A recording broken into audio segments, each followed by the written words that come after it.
আপনাদের মাঝে আর একটি শর্টবারের ভিডিও নিয়ে চলে আসলাম। বল মারতেছে 9 নাম্বার যাচ্ছিপুরিতে খেলোয়াড়, বল মেরেছে, দেখা যাক গোল হতে পারে কিনা। না, বারের সাথে লেগে কিন্তু বাইরে চলে গেল। এখন বল মারতে আসছে 8 নম্বর যাচ্ছিপুরিতে খেলোয়াড়, দেখা যাক বল মেরেছে, দেখা যাক গোল হতে পারে কিনা। না, এখন বল মারতে আসছে 10 নম্বর যাচ্ছিপুরিতে খেলোয়াড়, দেখা যাক উনি গোল করতে পারে কিনা, দলকে এগিয়ে নিয়ে যেতে পারে কিনা। দেখা যাক বল মেরেছে, দেখা যাক গোল হতে পারে। না, বারের সাথে লেগে কিন্তু আবারও প্রতিহিত।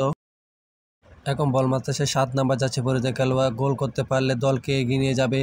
বল মেরেছে, গোল হতে পারে আবারও। না, বারের সাথে লেগে কিন্তু আবারও প্রতিহিত। এখন বল মারতেছে 7 নাম্বার যাচ্ছিপুরিতে খেলোয়াড়, দেখা যাক ওই গোল করতে পারলে কিন্তু দলকে নিয়ে যাবে দ্বিতীয় রাউন্ডে। দেখা যাক বল মেরেছে, গোল হতেও হতে পারে। না, বলের সাথে লেগে কিন্তু আবারও প্রতিহিত হলো। বল মারতেছে 9 নম্বর যাচ্ছিপুরিতে খেলোয়াড়, দেখা যাক ও গোল করতে পারে কিনা। না, বাহিরে 6টি বল মেরেছে, সবগুলা বাহিরে মেরলো কিন্তু সবাই।